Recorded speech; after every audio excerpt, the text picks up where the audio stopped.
స్వామి శరణం స్వామి శరణం. ఆదరి నుండి శబరిమల మహాపాదయాత్ర వెళ్ళేటప్పుడు నేను మా స్వామికి ఫోన్ ఇచ్చానని చెప్పాను. ఆ మొబైల్ భద్రంగా దాచిపెట్టి బీరువాలో ఉందన్నాడు. తర్వాత ఏమైందంటే మళ్ళా తిరిగి ప్రయాణం ఆదరికి వచ్చాక అడిగాను, స్వామి నా ఫోను ఉందా లేదంటే, లేదు స్వామి ఇంట్లో ఉంది, మీకు ఇచ్చానో లేదో తెలియదు, ఇంట్లో వాళ్ళకి ఇచ్చానట్టు గుర్తుంది అని అన్నాడు. కానీ ఏమైందంటే మళ్ళా తర్వాత రెండు బీరువాళ్ళు ఇల్లు షిఫ్ట్ అయ్యి 2 బీరువాల్లో వెతికాడు.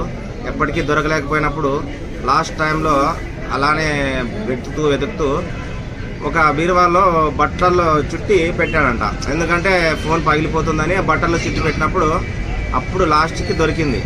తర్వాత అనుకున్నాడు స్వామి, నేనైతే పోతే పోయింది అని అనుకున్నా. ఎందుకంటే మనది అయినప్పటికీ అది ఏదైనా కానీ వస్తువైనా కానీ ఏదైనా కానీ మన దగ్గరకు వస్తుందని నేను ఆశతో ఊరుకునే ఉన్నా, పడుకునేసి ఉండిపోయాను.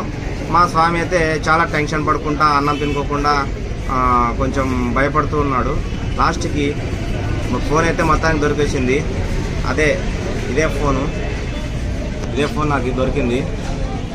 నా ఫోన్ ఇది. ఎందుకంటే 2 ఫోన్లు ఎందుకు పాదయాత్రలో మళ్ళీ ఎక్కడైనా మిస్ అవుతుంటాయి పోతుంటాయని చెప్పేసి నేను మా ఫ్రెండ్ స్వామికి ఇచ్చాను. ఇంట్లో పెట్టుకో స్వామి, మా ఇంట్లో ఇవ్వని చెప్పాను. స్వామి వాళ్ళ ఇంట్లోనే పెట్టుకున్నాడు ఫోను. కానీ ఒకటి ఏంటంటే ఆ దేవదేవుడు అయ్యప్ప స్వామి ఎవరికి అన్యాయం కానీ మోసం కానీ ఏది చేసినా ఆయన ఊరికనే వదిలిపెట్టాడు. మంచి వాళ్ళకి ఎప్పుడే మంచి జరుగుతుంది. ఈ విషయం ఏంటంటే స్వామి అయ్యప్ప ఉన్నాడు, సాక్షాత్తు అయ్యప్ప మనకి అండ ఉంటాడు, ఎన్నంటే ఉంటాడు. మంచి వాళ్ళకి ఎప్పుడు మంచిగా జరుగుతుంది. స్వామి శరణం స్వామి శరణం స్వామి శరణం. నాకు ఈ స్వామి విరుపాపురంలో మధ్యాహ్నం భిక్ష దగ్గర మేము వెళ్ళాము. అక్కడ స్వామి 2 ఫోన్లు ఎందుకులే, ఒక ఫోన్ నువ్వు తీసుకోపో, మా ఇంట్లో కానీ ఇవ్వు, లేకపోతే నీ దగ్గర కానీ పెట్టుకొని వేసి ఆ రోజు నాకు చెప్పి నాకు ఫోన్ ఇచ్చాడు స్వామి. నేను ఆ రోజు నైటే తెచ్చి ఇంట్లో బీరోలో భద్రంగా దాచాను. నేను ఆ రోజు నుంచి దాని టాపికే మర్చిపోయినాము. ఈ స్వామి తిరిగి వచ్చేసరికి 25 రోజులు 26 రోజులు పట్టింది.